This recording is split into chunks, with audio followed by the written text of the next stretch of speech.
Bien, buenos días.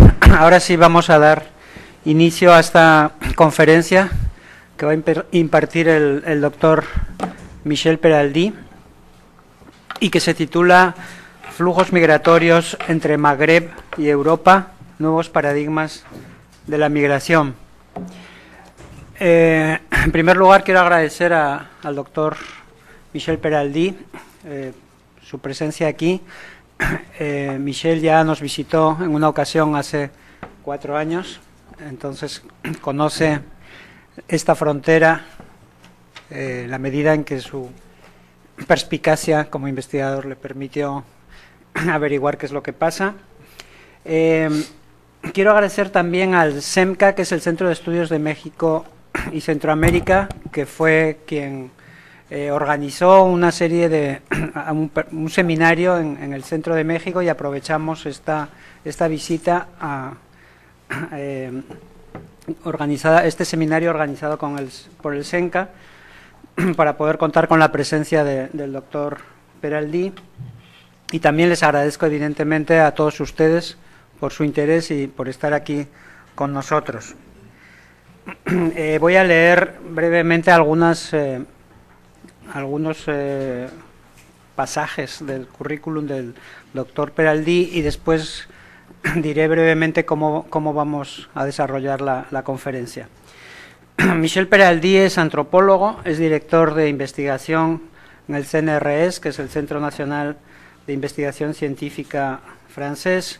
Fue director entre el 2005 y el 2010 del Centro Jacques Berck para el Desarrollo de las Ciencias Sociales en Rabat, Marruecos. Y desde el mes de septiembre de este año, del 2011, de 2009, está adscrito al Cádiz CNRS. Desde hace ya más de 10 años, quizá casi 20, entre 10 y 20 años, ha trabajado sobre las dinámicas migratorias en la cuenca mediterránea y los circuitos comerciales informales entre Magreb y Europa. Y ha hecho una serie de estudios de antropología urbana sobre metrópolis urbanas, los mundos comerciales que los organizan, ciudades como Marsella, Estambul, Nápoles y Tánger. Todo esto se ha plasmado en publicaciones como Economías criminales y mundos urbanos, otras sobre gobernar Marsella, encuestas sobre los mundos políticos de Marsella, o Marsella, Bazar del Mediterráneo, y últimamente ha publicado varios artículos sobre el capitalismo de los parias, casi le denomina tomando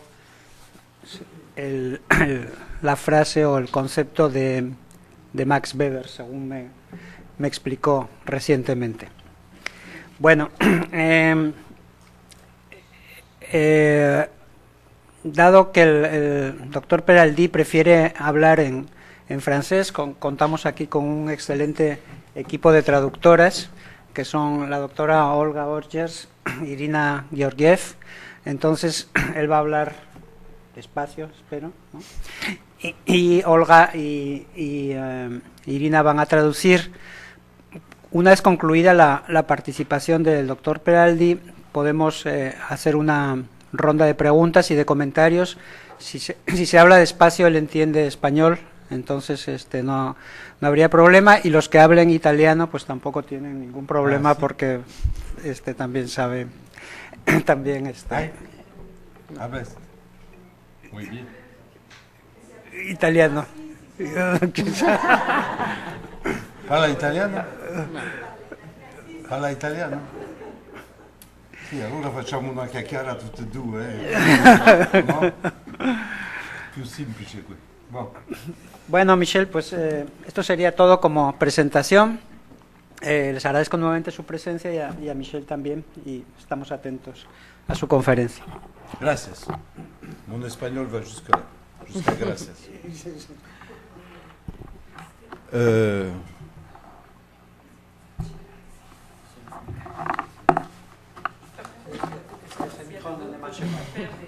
Franchement, je préfère, tu te vexes pas, je préfère.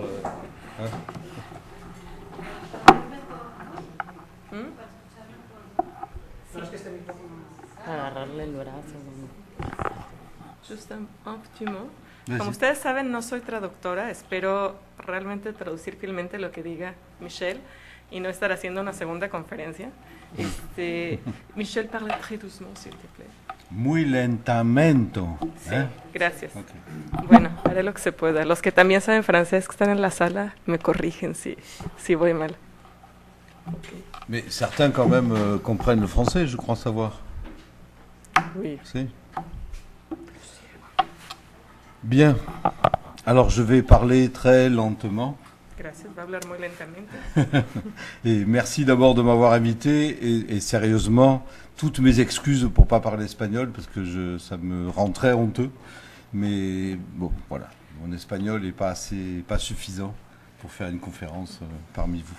Agradece la invitación y se disculpa por no poder hablar en español, pero le daría mucha pena porque no es suficiente su español para Voilà. esto. Et deuxième rafale d'excuses pour le rhume que j'ai attrapé au Texas. Donc encore merci aux Américains de m'avoir donné ce rhume qui me fait mal à la gorge et qui m'empêche aussi de parler trop fort.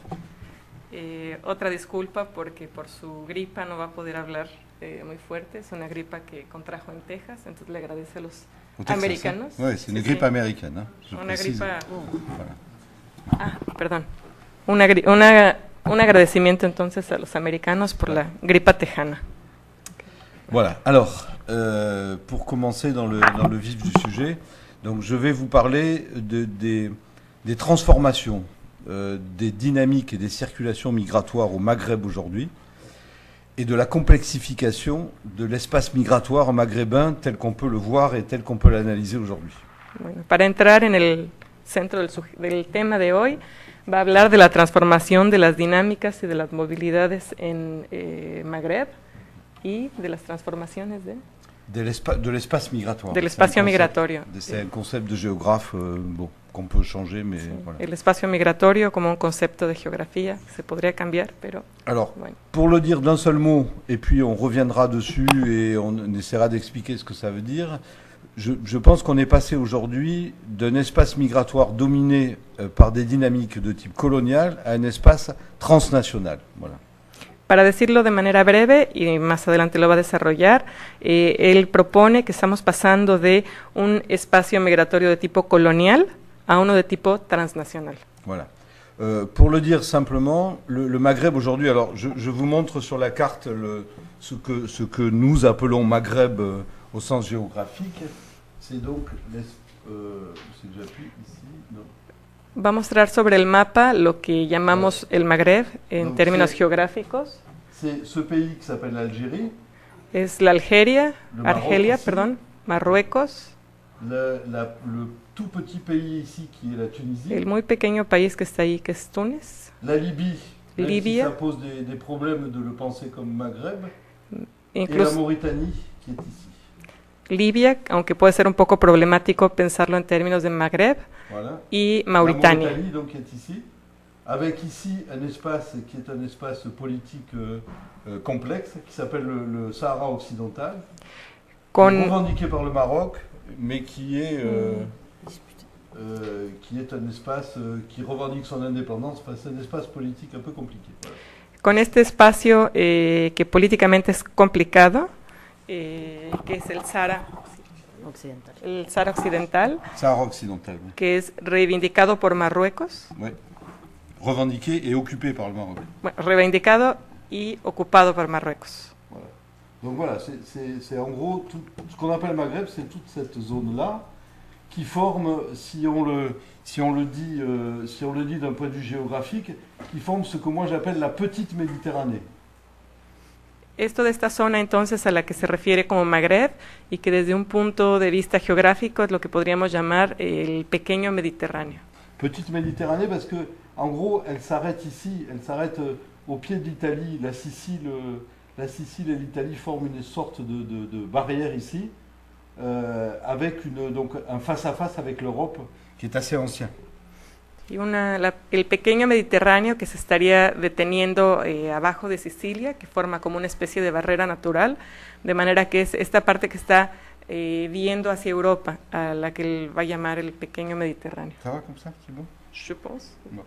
Avec aujourd'hui, ça je le dis pour d'un point de vue mexicain, avec aujourd'hui 2 points qui sont des points frontaliers, c'est-à-dire des points de contact au sens physique du terme.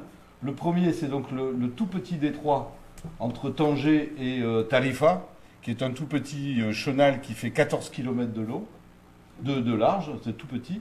Et le deuxième point, c'est la frontière entre la Grèce et la Turquie, qui est aujourd'hui le point de contact entre donc la région sud de la Méditerranée et la région nord, donc c'est cette zone ici. Voilà.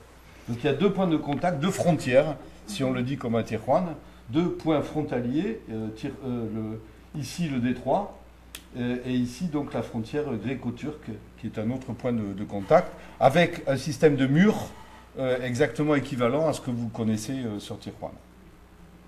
Estando en México, quiere mencionar que hay 2 puntos de contacto en este espacio, 2 puntos fronterizos, que serían, por una parte, el estrecho que separa Tánger y Tarifa, es una separación de 14 kilómetros, y por otro lado, la frontera entre Grecia y Turquía, en donde existe un sistema de control fronterizo con muros y barreras, similar a lo que conocemos nosotros acá.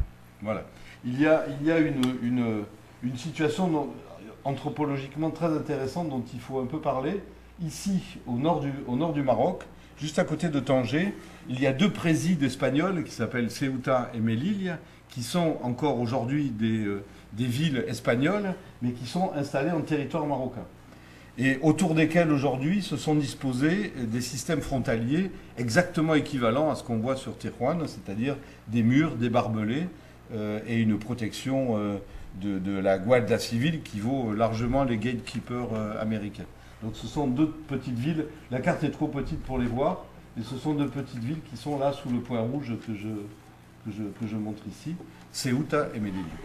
Sí, desde el punto de vista antropológico vale la pena mencionar en este espacio las 2 ciudades españolas instaladas en Marruecos, Ceuta y Melilla, que están rodeadas por muros y alambre de púas, un poco a la manera de lo que podemos ver acá. Entonces, aunque son muy pequeñitas para mostrarlas bien en el mapa, son los 2 puntos rojos que él está señalando ahí. Y bueno, tienen este interés antropológico de ser ciudades españolas en Marruecos, en donde existe, la Guardia Civil, que tiene una semejanza con la Border Patrol. Voilà. Okay. Voilà, donc ça c'est l'espace sur lequel je travaille et sur lequel nous allons travailler. Aujourd'hui, pour vous donner un ordre d'idée, aujourd'hui 70% des arrestations qui sont faites à la frontière par la police européenne, par les polices européennes, se font ici, dans cette zone, à la frontière turque-Grèce. Toute la zone côtière ici, entre la Tunisie et le Sénégal, toute cette zone qui est surveillée par des patrouilles policières Europe et pays d'Afrique, ne représente plus que 30% des arrestations qui sont faites aux frontières. Este es el espacio del que va a hablar, y para darles una idea de la dinámica en este espacio, quiere mencionar que el 60% de las detenciones que se hacen en total por todas las policías europeas, se hacen precisamente en este punto de contacto Grecia-Turquía. En cambio, en toda la zona costera, que estuvo señalando aquí en el mapa, en total, considerando las detenciones que se hacen en ambos lados, en toda la zona, no son más que el 30% de las detenciones, el total. Les arrestations dont je parle, c'est en gros 140 000 personnes par an, quelque chose de ce genre. 140 000 par an. Son aproximadamente 140,000 personas el total de las detenciones, de las cuales son 60% al año. Par an, oui. Sí, por año son estas detenciones, que se reparten aproximadamente así, el 60% en la región de la frontera Grecia-Turquía y el 30% en las zonas costeras. Alors, pour résumer l'histoire migratoire donc, de ces 3 pays, Tunisie, Algérie, Maroc, aujourd'hui, la population maghrébine installée en Europe représente environ 4,5 millions de personnes, en gros. Hoy en día en Europa hay aproximadamente 4,5 millones de personas originarias del Magreb, considerando ahorita el Magreb como Túnez, Argelia y Marruecos. Voilà. Sur ces 4 millions et demi de personnes, un petit million sont algériens. 90% des Algériens sont installés en France. 3 millions sont marocaines. Le Maroc est de loin le pays qui a le plus fourni de migration dans les 30 dernières années sur l'Europe. Donc 3 millions de Marocains, 1 million d'Algériens et 3 à 500 000 Tunisiens. La Tunisie est un tout petit pays, hein, c'est juste ce petit bout-là de Tunisiens qui sont eux aussi principalement installés en France.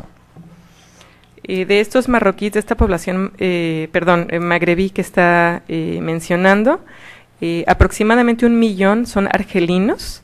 De estos argelinos instalados en Europa, aproximadamente el 80% están instalados en Francia. Los marroquíes son el contingente más importante de estos magrebíes, con aproximadamente 3 millones.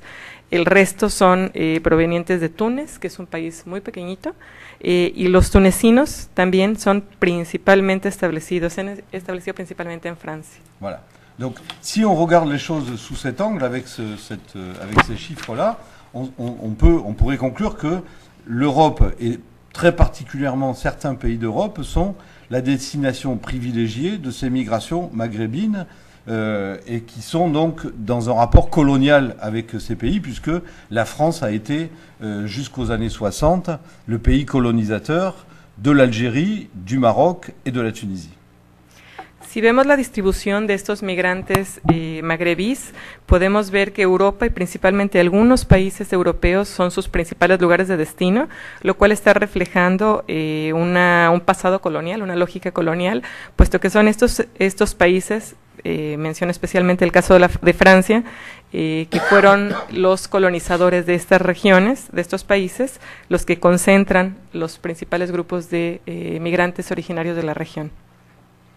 En réalité, les choses sont un tout petit peu plus compliquées depuis une quinzaine d'années, puisque les Marocains notamment, les Algériens c'est différent, les Marocains notamment sont devenus la première communauté immigrée en Espagne et en Italie.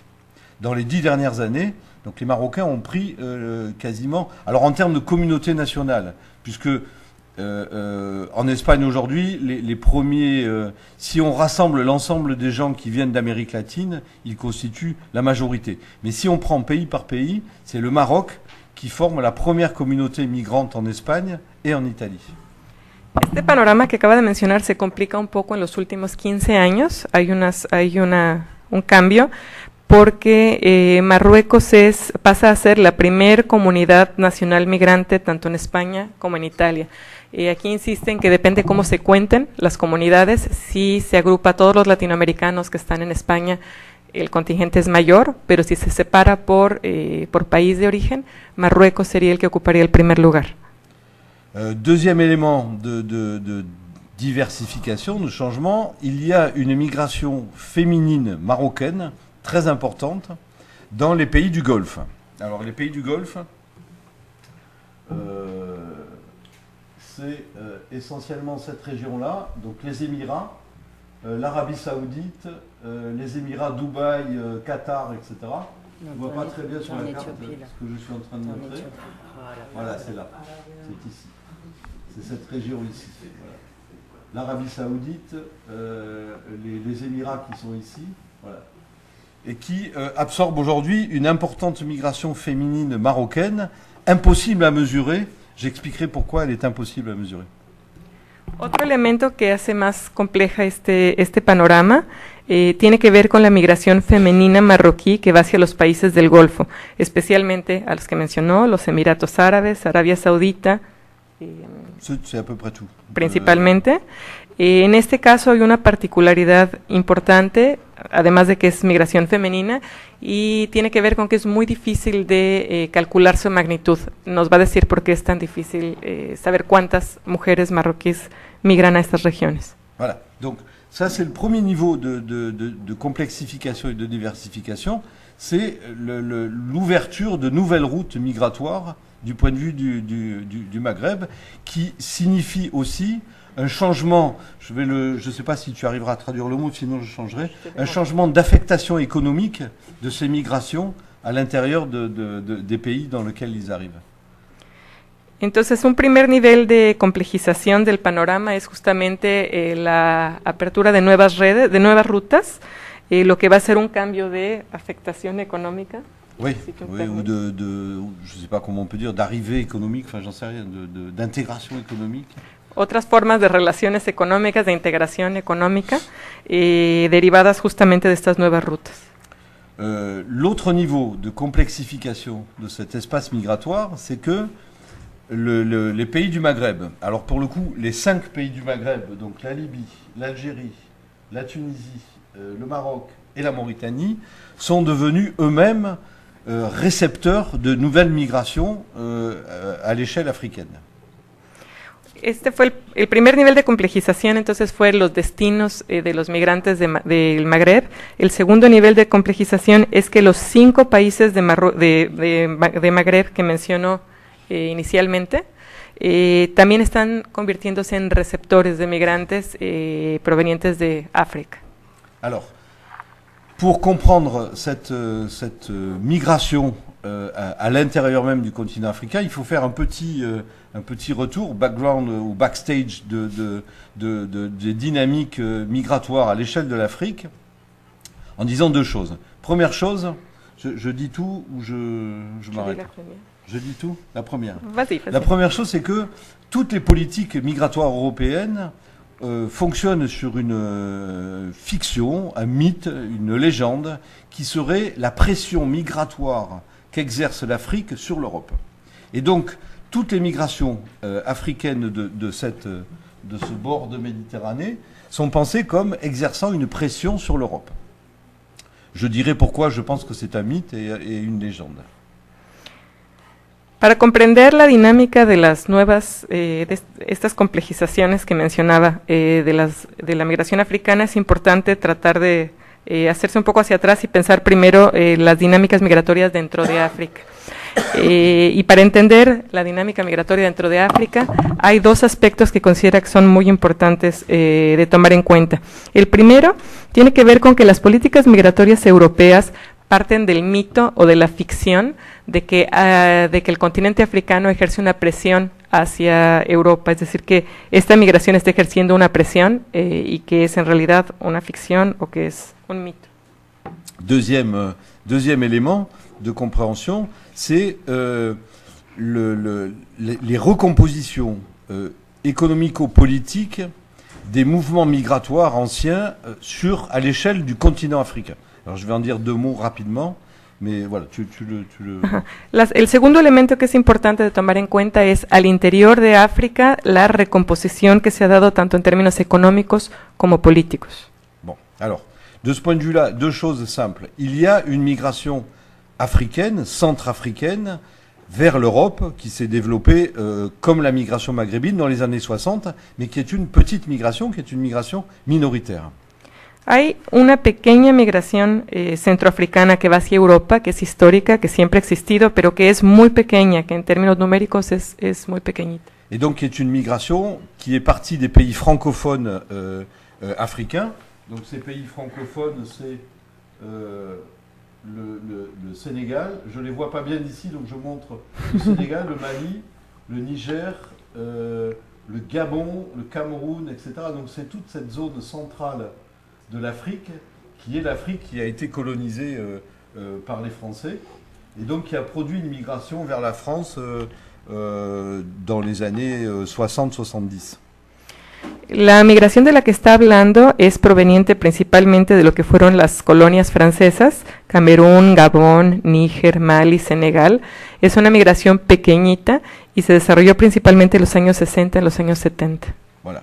L'essentiel des migrations africaines entre les années 80, disons, et les années 2000 a été une migration qui s'est portée vers les pays développés économiquement de cette zone de l'Afrique, qui sont donc la Côte d'Ivoire, qui est ici, le Gabon, qui est ici, et bien sûr l'Afrique du Sud, qui a été un grand pays qui a absorbé de la migration, et le Nigeria, pour son pétrole, qui a été aussi donc un lieu important de migration interne africaine.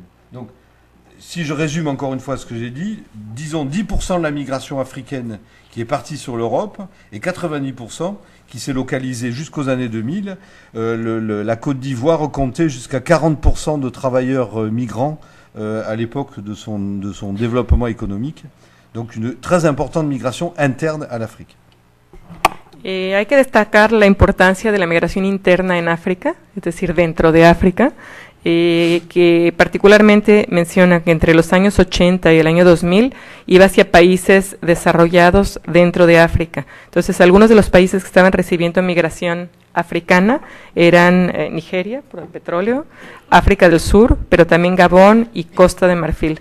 Le Gabon, il faut le signaler parce que ça a un petit côté exotique, je vais dire. Le Gabon est un pays Las Vegas-lisé, je ne sais pas comment on peut le dire, puisque toute une série de casinos, de cercles de jeux, voilà, c'est l'avenue Révolution à l'échelle d'un pays. Et donc cette activité a absorbé beaucoup de main-d'œuvre migrante.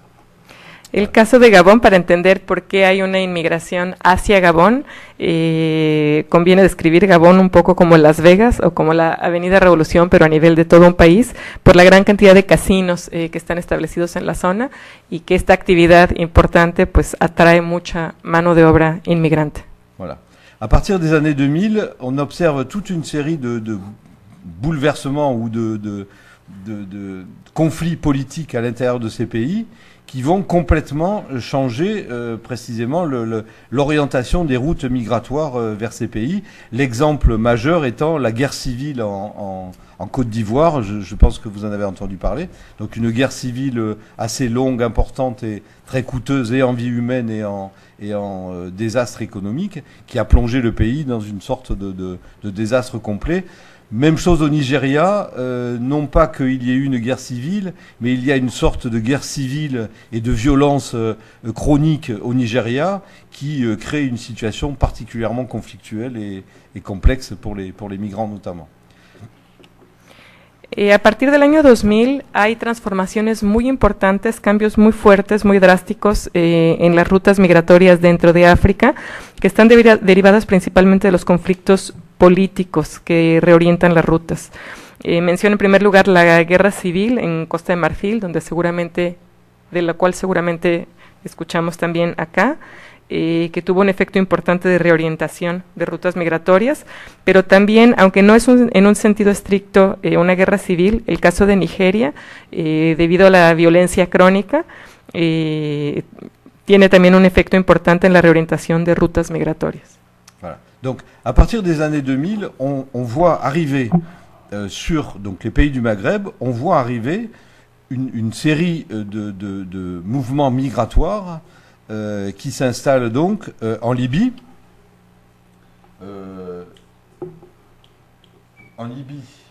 La Libye, au début des années 2000, compte 2,5 millions de migrants, quasiment 35% de la population laborieuse en Libye.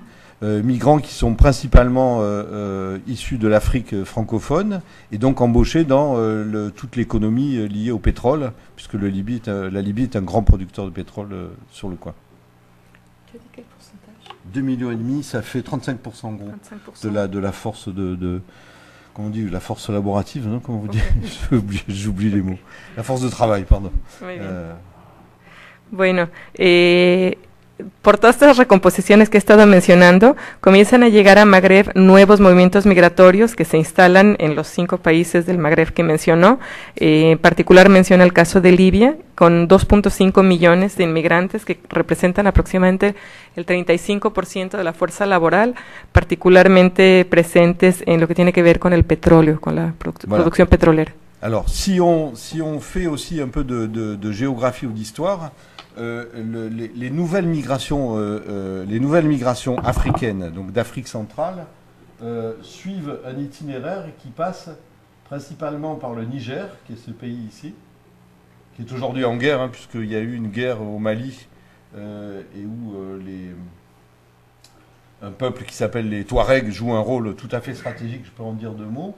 Donc le mouvement migratoire passe par le Niger, soit du Nigeria, soit du Tchad, soit par un tout petit pays qui s'appelle le Bénin, remonte par l'Algérie, et à partir de l'Algérie, vont soit vers la Libye, l'Égypte, y compris finissent sur l'Arabie Saoudite, soit vers le Maroc, et ensuite vers l'Europe. Voilà. Donc, je résume pour Olga. On va pointer encore sur la carte. Voilà, donc, une route qui passe par le Niger. Una ruta que pasa. Un petit instant. Nos va a explicar desde un punto de vista más geográfico, histórico, cómo se reconfiguran las nuevas rutas migratorias. Entonces, ahorita nos va a explicar por dónde pasan. Primero mencionó que parten de Níger, en donde hay que mencionar que es un país que en este momento está en guerra, donde el grupo Tuareg tiene una importancia estratégica. Donc, à partir du Niger, il y a quelques regroupements, je vais en dire deux mots, sur des villes du sud algérien, qui sont des villes du Sahara, du désert. Et ensuite, donc, une route qui part par le Maroc et puis sur l'Europe, et une route qui part au contraire vers la Libye et plutôt vers l'Arabie Saoudite et les régions vers cette région-là. Sí, hay básicamente dos rutas. Ambas comienzan en Níger. Hay una que va hacia Europa pasando por Marruecos. Yo di parle Maroc, ¿no? Oui, oui. Y la segunda que pasa por Libia, pero que se dirige más bien hacia Egipto.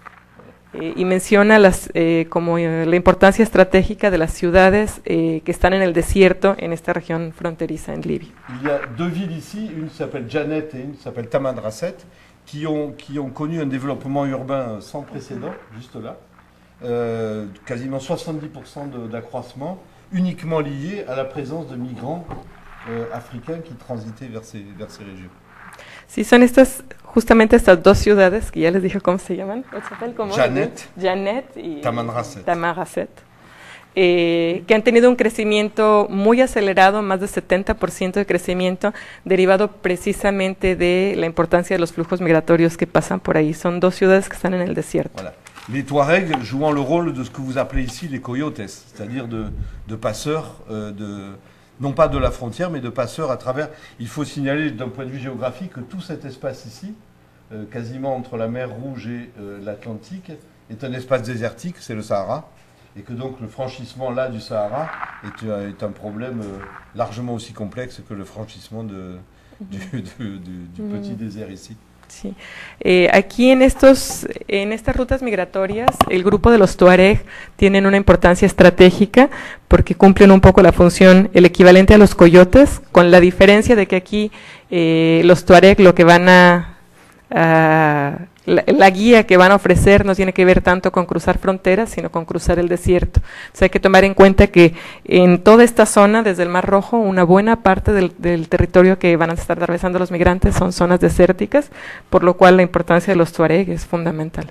Voilà. Donc, toute cette zone, à partir de la Mauritanie, le Maroc, l'Algérie, la Libye, toute cette zone ont donc vu arriver des mouvements migratoires issus d'Afrique centrale et qui sont venus, chacun de façon différente, occuper des niches économiques dans ces pays.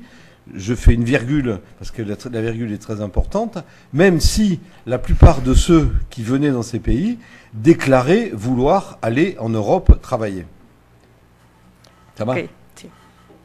Bueno, entonces es importante tomar en cuenta toda esta reconfiguración de flujos migratorios que vienen desde Mauritania y que han estado recibiendo grupos de migrantes que se van estableciendo en nichos económicos específicos. Y aquí quiero hacer una precisión, que es una precisión importante. Se han estado estableciendo en estas regiones, han formado estos nichos económicos, a pesar de que cuando se les pregunta, pueden decir que su intención es llegar a Europa, pero están establecidos en estos nichos económicos. Voilà. Alors, si on prend pays par pays cette histoire migratoire, tu prends le relais, c'est ça?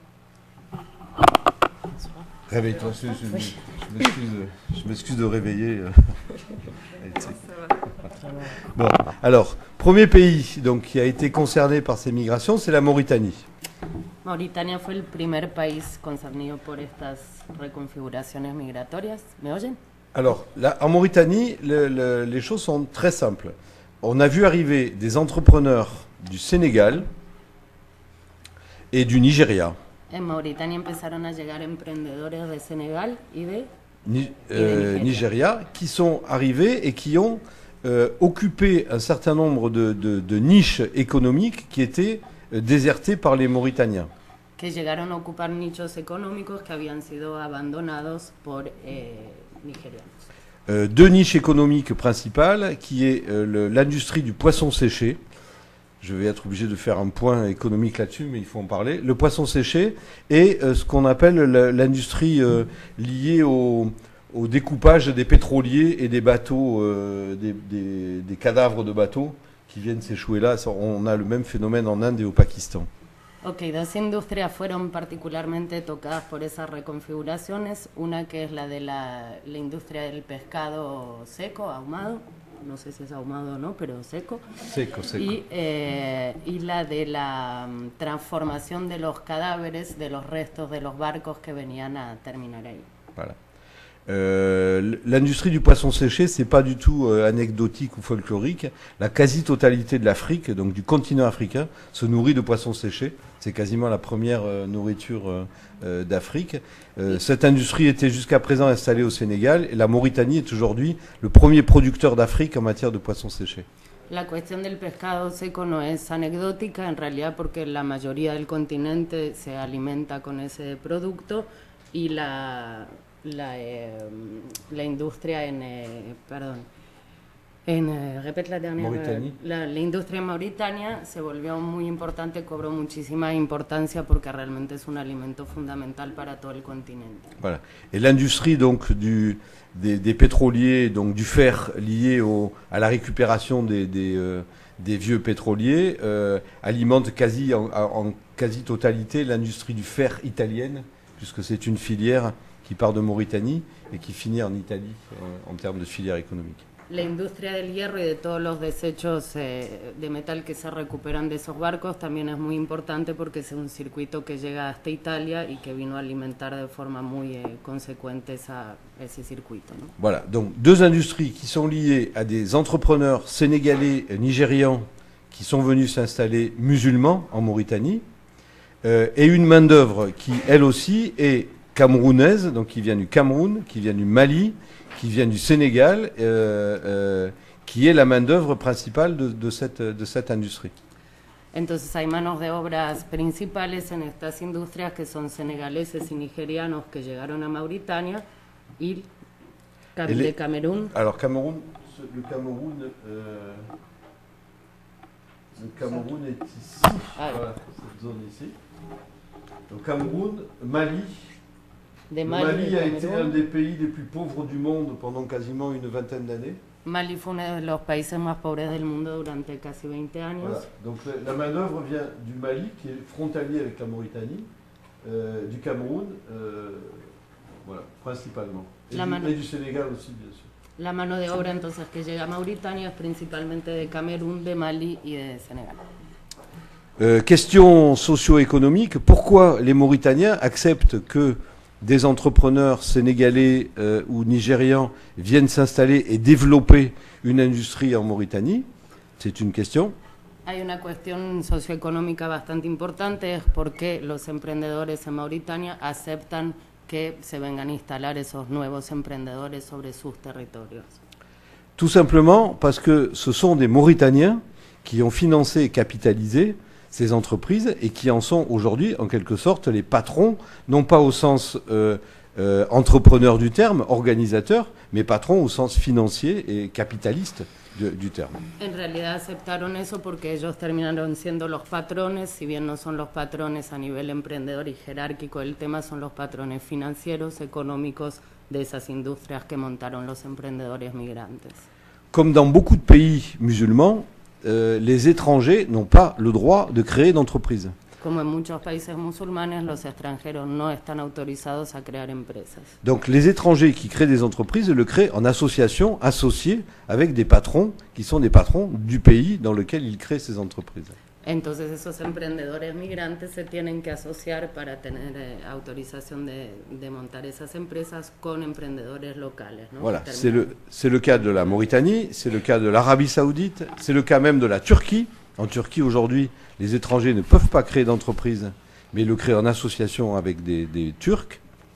Es el caso de Mauritania, de Turquía, d'Arabie Saoudite aussi, c'est important, du Dubaï, du Qatar, etc. Donc tous les pays du Golfe, en fait.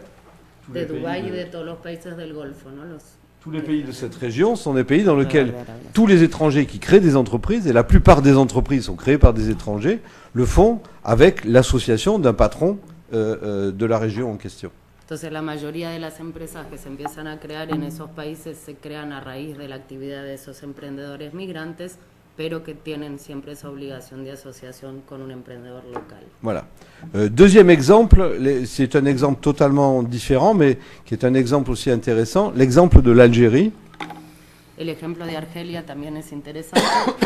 Alors en Algérie, on a vu 2 migrations arriver à partir des années 2000. A partir del año 2000 empezaron a llegar 2 flujos migratorios principalmente a Argelia. Un premier flux migratoire qui est effectivement africain, qui est venu par le sud, Un flujo africano que llegó del sur, qui est remonté jusqu'aux villes. Donc l'Algérie, en fait, c'est toute l'activité économique de l'Algérie est concentrée sur la côte ici, avec la ville d'Alger et la ville d'Oran, qui est ici un peu plus loin. Donc toute l'activité industrielle est toute l'activité économique est sur la côte ici. en Argelia toda la actividad económica se concentra en la costa, en esa zona que acaba de apuntar Michel, alrededor de la ciudad de Alger Donc une migration, Y Orán. y Orán. voilà, une migration informelle africaine qui est venue occuper toute une série d'activités économiques dans les services, on va dire, l'hôtellerie, la restauration, etc., etc. Toda una migración que llegó a ocupar puestos en servicios, en hostelería, en restauración, etc. Deuxième migration qui est arrivée en Algérie, c'est une migration chinoise, Y una segunda que llegó a Argelia, que es una migración china, qui est arrivée sur des accords politiques entre l'État chinois et l'État algérien. Et les Chinois sont arrivés avec des entreprises de construction qui ont pris en charge des grands chantiers de construction en Algérie, logements et autoroutes principalement. Entonces esa inmigración china llegó a raíz de acuerdos políticos entre los gobiernos de Argelia y de China y llegó a ocupar el sector de la construcción con obras de gran magnitud con esos acuerdos políticos previos. On compte entre 45 et 100 000 parce que les chiffres sont très différents selon les chiffres selon les sources chinoises ou algériennes. Les chiffres varient de 45 000 à 100 000 Chinois installés en Algérie aujourd'hui. Entonces se cuenta que hay entre 45.000 y 100.000 chinos instalados en Argelia, sabiendo que es imposible tener cifras más precisas que esas. Voilà. Ce qui est intéressant, c'est que ces Chinois sont arrivés au début des années 2000 et aujourd'hui commencent à sortir des chantiers sur lesquels ils travaillent et à ouvrir des commerces, à prendre en main un certain nombre de filières commerciales, notamment tout ce qui est garment, tout ce qui est vêtements. Voilà. Entonces, esos chinos que se instalaron a raíz de la construcción, primero trabajando en esas obras, empezaron algunos de ellos a salir de ese sector para empezar a trabajar en otros, sobre todo en la producción textil. Voilà. Comercio. Establecer comercios. Comercio. Y establecer comercios, perdón, no solo en la producción, sino también en el comercio. Le cas de la Libye, donc je l'ai dit, 2,5 millions d'étrangers, principalement là aussi dans les activités de services, etc. Et donc le cas du Maroc, celui sur lequel j'ai le plus travaillé, donc je vais développer un tout petit peu plus le cas du Maroc et de ses politiques, de ses dynamiques migratoires. Entonces, además del caso de Libia, que ya mencionó, que son 12,5 millones de extranjeros instalados, ahora va a desarrollar el caso de Marruecos, que es el que más trabajó él. Juste une parenthèse méthodologique. Un paréntesis metodológico. Tout ce dont je parle est absolument impossible à mesurer.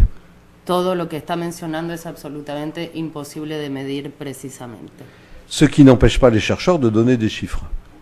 Cosa que no impide que los investigadores siempre estén dando cifras. Pourquoi c'est impossible à mesurer? 2 ou 3 raisons qu'on peut donner. Première raison, c'est que c'est une migration qui circule sans aucune autorisation, sans aucun visa et sans aucun contrôle étatique. Les frontières dont j'ai parlé au sud, qui sont les frontières ces frontières-là sont des frontières qui sont totalement poreuses, absolument pas surveillées, dans une zone totalement désertique et complètement aléatoire. El primer motivo por el cual es tan difícil y hasta imposible dar cifras de esas migraciones es que todas las fronteras que se atraviesan en el espacio que acaba de describir son fronteras absolutamente porosas en las cuales no existe ningún control y ninguna forma de saber cuánta gente pasa porque no hay papeles, no hay visas, no hay control específico. J'ai fait parce que comment dire, c'est mon côté Cadiz critique et pervers. C'est pour Olga que je dis ça. J'ai essayé de reconstituer l'histoire d'un chiffre qui avait été donné. Donc, dans les années 2005, circule le chiffre de 100 000 migrants subsahariens, donc en dessous du Sahara, qui seraient venus au Maghreb dans les années 2005. J'ai essayé de reconstituer l'histoire de ce chiffre, non pas de savoir s'il était vrai, mais de savoir comment il avait été produit. Donc je vais vous raconter cette histoire. Todo eso que acaba de decir remonta que intentó remontar la historia de una cifra que fue dada en el 2005 que decía que 100.000 personas de origen subsahariano habían llegado al Magreb en ese momento. Entonces intentó saber de dónde se había sacado esa cifra, cómo se había podido producir ese dato. Voilà, encore une fois, j'insiste, j'ai pas essayé de savoir si le chiffre était vrai ou faux, parce que je suis persuadé qu'il était faux. Donc, je n'ai pas essayé de savoir s'il était vrai ou faux, mais j'ai essayé de comprendre comment les estimations pouvaient être produites dans ces zones où c'est carrément impossible de mesurer les choses. La cuestión para él no era saber si esa cifra era exacta o no, porque estaba convencida desde ya que era falsa, que era inexacta, pero quería entender cómo se había llegado a producir. Donc il y a un chercheur, j'ai refait l'histoire, qui s'appelle Ali Bensad, c'est un géographe, un chercheur franco-algérien, qui, dans les années 2000, travaille sur le développement urbain de la ville de Tamanrasset et Djanet, dont j'ai parlé tout à l'heure. Para eso retomó el trabajo de un geógrafo franco-argelino que se llama Ali Bensad, perdón, que fue el que dio esa cifra, ¿no? Voilà, donc il s'installe. Que trabajaba sobre el desarrollo urbano de esas ciudades de Djanet y Tamanrasset que donc mencioné. il s'installe à Tamanrasset, et à Tamanrasset, il observe que un certain nombre de migrants subsahariens passent régulièrement la frontière pour aller à Tamanrasset dans un premier temps, et ensuite se disperser dans tout le Maghreb. Entonces él observa en Tamanrasset que vienen esos migrantes atravesando esas fronteras que se establecen ahí, algunos para irse después supuestamente a Europa. Ali Bensad a une idée que moi je trouve tout à fait géniale. Il a une amie hôtesse de l'air. Il se procure le petit appareil avec lequel les hôtesses de l'air mesurent les passagers à l'intérieur de l'avion.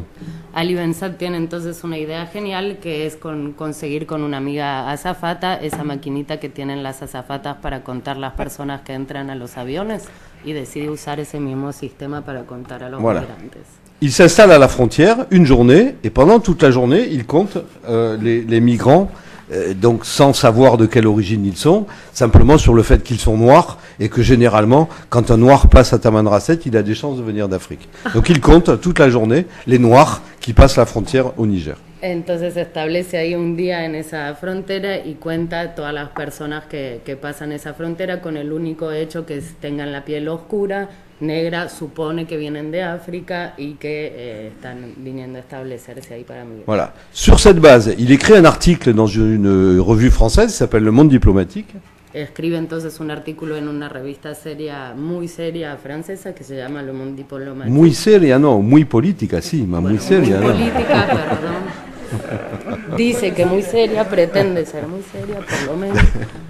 Bon, donc il écrit un article dans Le Monde Diplomatique en donnant les chiffres qui sont, il est très honnête, je ne suis pas en train de faire le procès d'Ali Bensad, en disant que donc sur ce système-là, il a compté environ, je crois que c'est un millier de personnes sur une journée qu'il a compté, et donc dit que si on fait des extrapolations, on peut arriver à un chiffre qui est celui de 100 000 personnes par an qui passeraient la frontière, etc. Voilà.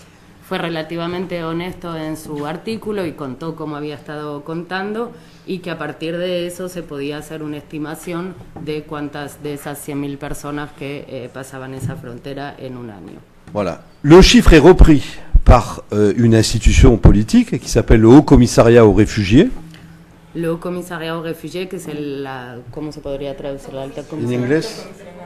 Comisión, el Alto Comisionado para los Refugiados de la ONU retoma Voilà. esa cifra de Qui su est une investigador. institution de l'ONU, qui reprend ce chiffre. Pourquoi le Haut Commissariat aux réfugiés, et là on est dans de la politique, on n'est plus évidemment dans de la recherche, pourquoi le Haut Commissariat aux réfugiés reprend ce chiffre et en fait un chiffre politique? C'est parce qu'il est en train d'installer des délégations au Maghreb, faisant valoir donc qu'il y a une demande de réfugiés qui se fait au Maghreb du point de vue des pays d'Afrique. Donc tout intérêt à dramatiser le chiffre qui est donné à l'intérieur de ces pays pour une raison politique, donc l'installation de délégations du HCR au Maroc, en Algérie et en Tunisie. ¿Por qué el HCR retoma esa cifra? ¿Con qué interés? Cuenta Michel que es un interés más que todo político, porque está el proyecto de instalar delegaciones de ese HCR en ese lugar y entonces se basan en esa demanda, en el hecho que existe una demanda de refugiados políticos en ese lugar. L'Algérie refuse l'installation du HCR, la Tunisie aussi. Argelia y Túnez se niegan al HCR la permisión de instalarse ahí. Es el ACNUR. Es ACNUR. ACNUR. ACNUR. El ACNUR est refusé par l'Algérie, par la Tunisie, accepté par le Maroc. Le HCR installe donc une délégation au Maroc vers 2005 ou 2006, je crois. Entonces, en el 2005-2006, Marruecos acepta que el ACNUR se instale y terminan teniendo sus sedes ahí. Entre 2006 et 2010, le HCR installé au Maroc accorde 700 demandes, 700 labels de réfugiés pour des subsahariens installés au Maroc. Entre el 2006 y el 2010, el ACNUR instalado en Marruecos da 700 autorizaciones, 700 labels de refugiado político en Marruecos. Voilà. Donc vous voyez la différence. C'est là où il y a un chiffre politique. Le HCR fait valoir qu'il y aurait 100 000 migrants subsahariens entre le Maroc, l'Algérie et la Tunisie et accorde 700 dossiers de réfugiés. 100 000, 700. Ahí es importante ver esa relación, ¿no? Que el ACNUR reconoce, utiliza esa cifra de 100.000 refugiados subsaharianos y da 700 autorizaciones, 700 permisiones de refugiado político. Voilà. C'était une parenthèse méthodologique, mais pour donner une idée de la complexité des mesures, des éléments concrets, de la possibilité de description de ces flux migratoires. Entonces era nomás un apartado, un pequeño paréntesis metodológico para explicar la complejidad de producir datos sobre la situación de esa zona. Combien? 10 minutes? 15 minutes. Okay. Alors, donc pour revenir sur la question des migrations, le cas du Maroc, qu'est-ce qu'il se passe au Maroc avec les migrants subsahariens? Vamos a volver ahora al caso de Marruecos y a los migrantes subsaharianos en ese país. Les migrants subsahariens, donc là encore, je ne donnerai aucun chiffre parce que la présence subsaharienne au Maroc est très difficile à évaluer. Entonces no va a proporcionar datos con cifras sobre ese fenómeno porque no se puede evaluar. Ce qu'il faut dire, c'est qu'il y a des relations historiques très anciennes entre l'Afrique subsaharienne et le Maroc. Lo que sí hay que considerar es que hay relaciones históricas muy antiguas entre África subsahariana y Marruecos. Alors, je donne 3 éléments pour pas trop compliquer l'analyse. Premier élément historique, donc, c'est la route des esclaves et la route de l'or, qui sont des routes commerciales très anciennes, 7e siècle, au moins 7e siècle après Jésus-Christ. Hay una primera relación histórica que es la ruta de los esclavos y del oro entre África subsahariana y Marruecos que data del VII siglo después de Cristo. Donc pour le dire très vite, la route de l'or part d'un petit pays qui s'appelle le Ghana ici, un ancien royaume qui s'appelle le royaume Ashanti, remonté en traversant le désert et remonté par la ville de Fès, qui était le point de distribution. Une partie de l'or partait en Europe, une partie de l'or partait sur sur l'Arabie Saoudite et sur cette partie du monde. Ok, la ruta del oro empezaba donde mostró en Ghana, en el reino Ashanti, y subía hasta Marruecos pasando por Mali. Una parte se iba hacia Europa y la otra hacia la zona de Arabia Saudita, ¿no? La route des esclaves suivait exactement le même chemin et les mêmes routes. La ruta de los esclavos era exactamente la misma. Voilà. Et une autre route, donc, qui était une route commerciale descendante, qui partait de cette région, donc du Soudan et de l'Éthiopie, qui était la route du sel et qui faisait donc le même circuit inverse en passant par Fès. Una ruta inversa que también pasaba por la ciudad de Fez era la de la sal, que iba de Sudán hacia Marruecos, hacia Fez. Voilà. Ces routes commerciales ont été, donc Fès, qui est une ville du Maroc très ancienne, a été un carrefour commercial sur ces routes entre le 6e siècle, l'année 600, jusqu'au 19e siècle, c'est-à-dire jusqu'à la conquête européenne. Ces routes commerciales ont fonctionné dans ces deux sens. Entonces esas rutas comerciales realmente fueron muy importantes porque empezaron a funcionar en el año 600 y hasta la conquista europea siguieron funcionando y siguiendo los mismos caminos. Il y a par exemple une migration marocaine qui s'est installée au Sénégal dès le XVIIIe siècle. Hay una migración marroquí que se instala en Senegal a partir del siglo XVIII ya. Qui étaient donc des commerçants de l'or, du sel et des esclaves qui se sont que installés. eran comerciantes de oro, sal y esclavos. Voilà. Cette migration marocaine fournissait, puisque c'était une bourgeoisie commerçante, fournissait par exemple des esclaves et plus tard des travailleurs migrants à leurs familles installées au Maroc. Era una burguesía comerciante entonces que proporcionaba esclavos y materiales a sus propias familias. Il y a par exemple une tradition de domestique sénégalaise qui travaille dans les familles bourgeoises à Casablanca, à Rabat, etc. Donc dans la bourgeoisie marocaine, il y a une tradition de bonnes sénégalaises. Hay una tradición, por ejemplo, de muchachas, de empleadas domésticas de Senegal, provenientes de Senegal, que trabajan en las familias burgueses marroquíes. Voilà. Donc ça, c'est pour dire l'ancienneté. Deuxième facteur de migration aussi, le Maroc, l'État marocain, le roi, puisque le Maroc est un royaume, le roi du Maroc passe des accords politiques avec le Sénégal et d'autres pays comme le Congo pour recevoir des étudiants subsahariens, des étudiants africains qui viennent faire leurs études au Maroc. Aujourd'hui, 10 000 étudiants subsahariens sont installés dans les universités marocaines. El rey de Marruecos también, ya que es una monarquía, pasa acuerdos políticos con varios países de África subsahariana para recibir estudiantes que vienen a estudiar a Marruecos. ¿Cuántos? 10 000. Hay hoy 10.000 estudiantes marroquíes que son estudiantes subsaharianos, perdón, que son recibidos en Marruecos. Là où les choses se compliquent, c'est que ces étudiants subsahariens sont eux aussi victimes de la fragilisation des économies des pays dont ils viennent. Esos estudiantes, lo que torna ese asunto complejo es que ellos también son víctimas de la fragilización économica de los países de los cuales provienen. Et que donc, au bout d'un moment, rien ne ressemble plus à un travailleur migrant précaire, demandeur d'emploi, qu'un étudiant qui n'a plus de ressources, qui n'a pas de bourse et qui se retrouve dans des situations économiques très fragiles. Entonces esos estudiantes se encuentran, muchos de ellos, al final en las mismas situaciones que un trabajador emigrante precario en Marruecos. Et donc ces étudiants qui font leurs études au Maroc, à partir des années 2000-2005, commencent à occuper un certain nombre d'emplois. Entonces estos estudiantes empiezan en los años 2000 a ocupar también una cierta cantidad de empleos en Marruecos. En faisant valoir une compétence qui est une compétence totalement stratégique au Maroc, qui est leur maîtrise de la langue française. Con una competencia, una ventaja para el mercado del trabajo, que es su conocimiento del idioma francés. Voilà, puisque Que es muy au Maroc, estratégico le français Marruecos, ¿no? est la langue économique, c'est la langue des élites et c'est la langue économique. Porque en Marruecos el francés es el idioma económico y el idioma de las élites. Et donc on retrouve des subsahariens qui sont d'anciens étudiants ayant fait leurs études au Maroc, on les retrouve dans 3 types de secteurs.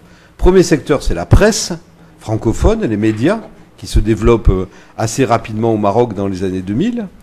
Deuxième secteur, ce sont ce qu'on appelle les call centers, qui se développent de type maquiladoras, donc des call centers qui se développent au Maroc par des entreprises françaises, qui recrutent massivement ces Africains. Et troisième domaine, c'est l'informatique et les techniques informatiques, dans lequel, là aussi, grand développement à partir des années 2000, les subsahariens trouvent de l'emploi. En esos años 2000, entonces esos estudiantes subsaharianos empiezan a trabajar en tres sectores principalmente, que son la prensa, los centros de llamada, las centrales telefónicas para distintas empresas y la informática. Voilà. Les call centers, donc il faut préciser, c'est des maquiladoras, hein, c'est des las entreprises centrales de délocalisées. llamada funcionan como las maquiladoras, ¿no? O sea, delocalizan toda una serie de servicios por teléfono a esos países, ¿no? Voilà. Alors, je ne veux pas trop rentrer dans les détails parce que c'est une explication très compliquée, mais bon, Alfredo, il pourra peut-être m'aider sur ce domaine. Pourquoi on trouve dans ces secteurs des migrants subsahariens alors qu'il y a des étudiants marocains, il y a un très fort taux de chômage au Maroc et notamment un fort taux de chômage de diplômés. C'est une question socio-économique assez compliquée. C'est ce que les Américains appellent un mismatch ou un gap là-dessus, mais je vais en dire deux mots. Una de las grandes preguntas socioeconómicas que se plantean en ese contexto es por qué entran a trabajar, por qué se eligen esos migrantes subsaharianos, estudiantes subsaharianos, cuando hay mucho desempleo de estudiantes formados marroquíes. Voilà. Taux de chômage en Algérie, au Maroc et en Tunisie, on a une caractéristique qui est un taux de chômage de jeunes diplômés qui varie entre 30 et 40% selon les catégories d'emploi et d'activités sur lesquelles ils sont. Hay una tasa de desempleo de jóvenes diplomados en Marruecos, ¿dónde más? Entre 30 et 40%. Maroc, Maroc, Algérie, Tunisie. En todo el Magreb, en Marruecos, Argelia y Túnez, hay entre 30 y 40% de tasa de desempleo de jóvenes diplomados. La raison de ce mismatch, de ce décalage est très simple. C'est ce qui a été très bien analysé par Waldinger à propos des jeunes noirs américains et dans l'opposition aux jeunes portoricains. C'est tout simplement que les exigences des jeunes diplômés marocains en matière de salaire et de protection sociale sont incompatibles avec les exigences des entreprises qui les emploient.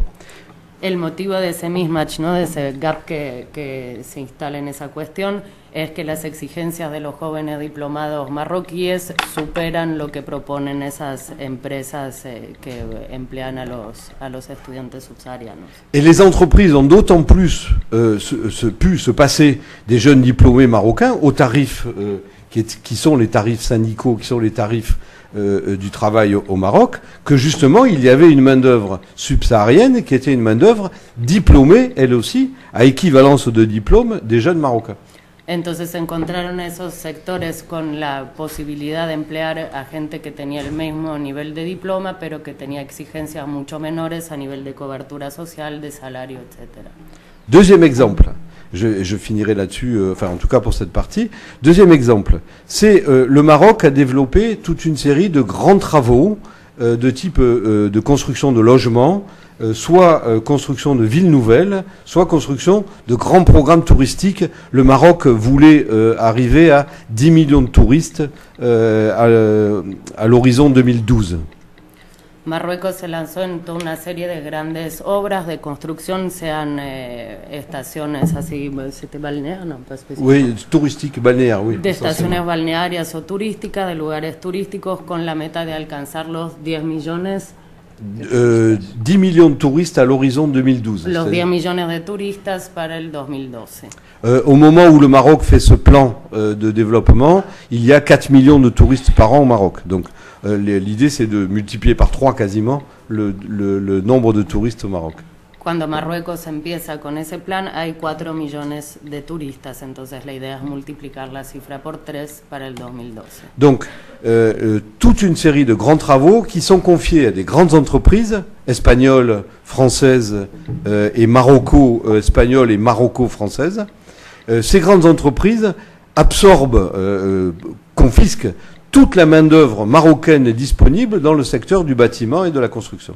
Entonces las grandes empresas francesas, españoles y marroco-españolas y marroco-francesas confiscan al final la mano de obra y la atraen a ese sector. Et donc, tout le tissu des petites entreprises de construction, qui sont l'essentiel du tissu entrepreneurial dans le domaine de la construction, 90%, ne trouve plus de main-d'œuvre disponible. En tout cas, de main-d'œuvre marocaine disponible. Entonces todo el tejido de las pequeñas empresas de construcción, que era un tejido muy importante, se encuentra sin mano de obra disponible porque está absorbida por todas esos grandes proyectos de construcción. Eux aussi recrutent donc des subsahariens, des Africains. Ce sont donc ces petites entreprises de construction qui vont recruter l'essentiel de leur main-d'œuvre parmi les subsahariens demandeurs d'emploi au Maroc. Esas pequeñas empresas de construcción empiezan entonces a emplear a esa mano de obra subsahariana, ya que no encuentran más su mano de obra original. Voilà, j'ai donné cet exemple pour montrer deux choses. C'est pour montrer que, d'une part, on est dans des processus très classiques d'utilisation de la migration dans des mondes économiques. Ce que je viens de décrire là, c'est ce que décrivait Michael Pior dans les années 70 à propos du secteur du bâtiment en France et aux États-Unis, première chose.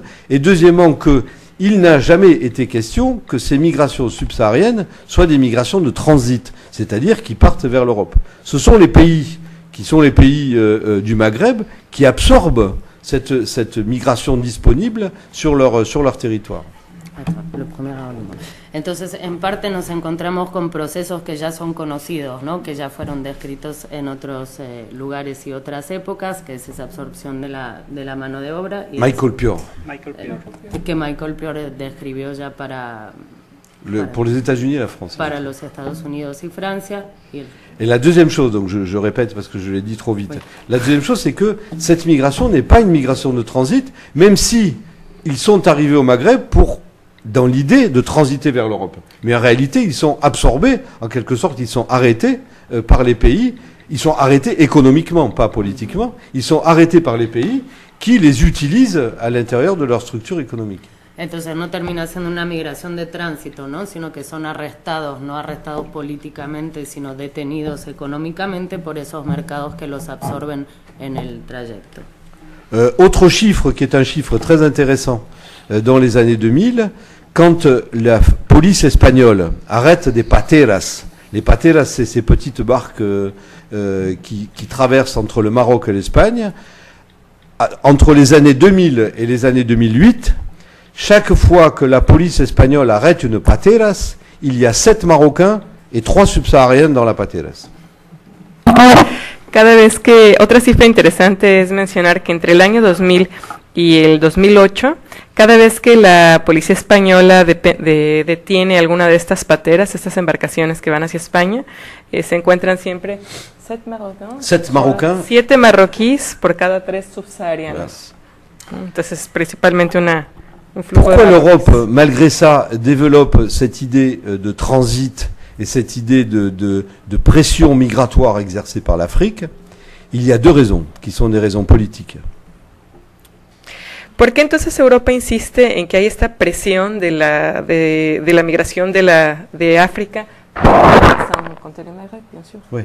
De esta África sin contar Magreb hacia Europa, y por qué insiste entonces en que hay este gran flujo de migrantes desde la África subsahariana hacia Europa? La première raison, c'est que ça va permettre de développer des collaborations policières. La primera razón es porque este mito permite desarrollar colaboración policíaca. Jusqu'au Sénégal. Le Sénégal, la Mauritanie, le Maroc, l'Algérie et la Libye ont passé des accords avec la Commission européenne pour la collaboration policière à la surveillance des côtes. Entonces, justamente esta colaboración policíaca se ha concretado en acuerdos que han pasado todos esos países: Sénégal, Mauritanie, Maroc, Algérie et Libia, et Tunisie aussi. Y Túnez, con la Comisión Europea, ouais, para controlar desde el punto de vista policíaco las costas. Pourquoi les côtes sont surveillées? C'est très simple. On ne le voit pas sur la carte, mais en face du Sénégal, vous avez des îles espagnoles qui s'appellent les Canarias, les îles Canaries, qui vont devenir une destination migratoire très importante. Donc l'accord politique avec le Sénégal permet à la Guardia Civil, puisque c'est la Guardia Civil espagnole qui fait la police, de surveiller le départ à partir du Sénégal et de la Mauritanie. ¿Por qué las costas? Principalmente porque enfrente, aunque no se ve en el mapa, enfrente de estas costas están las islas españolas, las Canarias.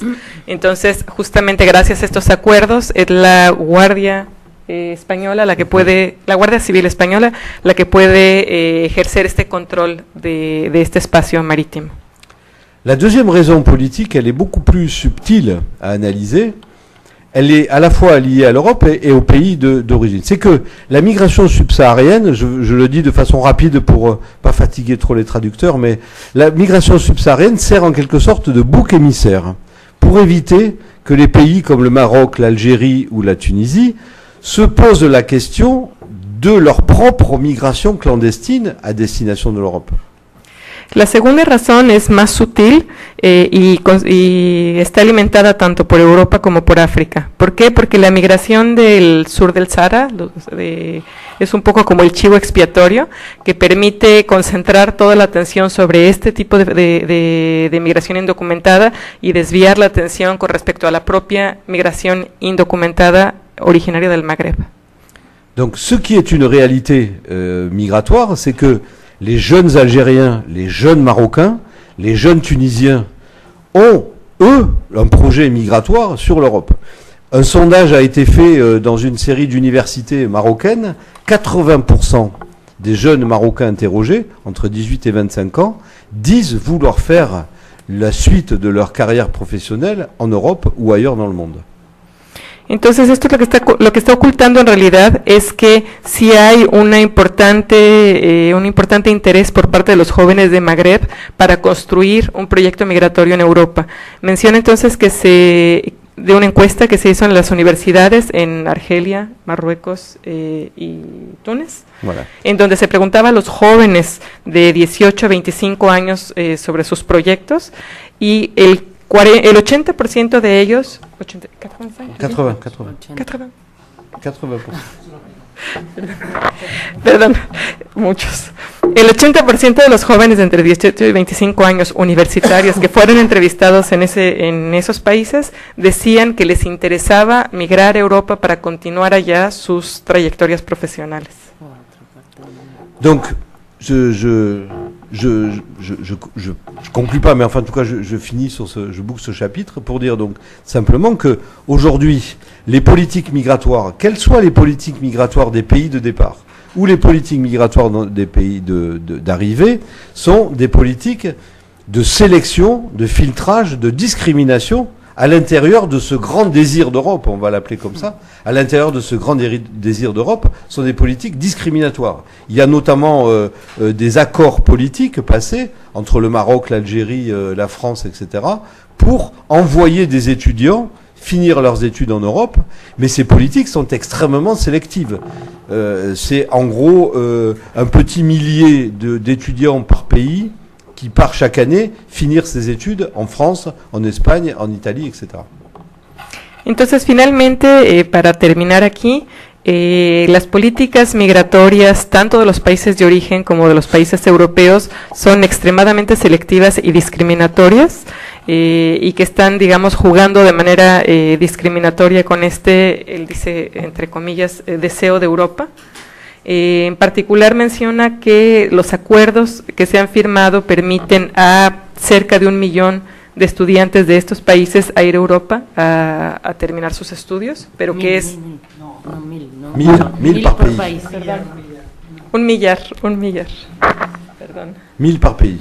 1000 Marocains, 1000 Algériens, en gros. A través de estos acuerdos, aproximadamente 1000 por país de estos 3 países que mencionó, pueden ir a Europa a estudiar mediante acuerdos que se han firmado entre los países europeos y los estados estos que mencionó. Voilà. Donc, pour le coup, ça, ce sera une conclusion, enfin en tout cas partielle pour cet aspect, c'est de dire que tout simplement, les politiques européennes migratoires aujourd'hui ne sont pas des politiques simplement de murs, de fermeture, de gatekeeper, comme on le voit aux États-Unis. Ce sont des politiques qui profitent précisément de la demande migratoire pour opérer un travail de sélection et de discrimination sociale à l'intérieur même des pays dans lesquels ils prennent les migrants.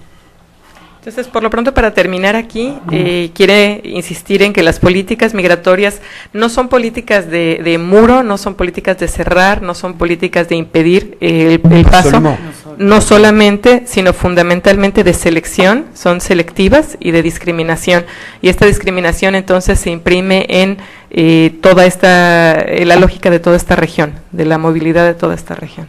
Et donc, une des conséquences de ces politiques de discrimination, c'est qu'aujourd'hui, toute une série de projets migratoires personnels sont des projets qui sont en quelque sorte en dehors de la route étatique, en dehors des routes formelles et légales qui sont les routes migratoires, et qui prennent donc des formes clandestines, informelles, mais stigmatisantes.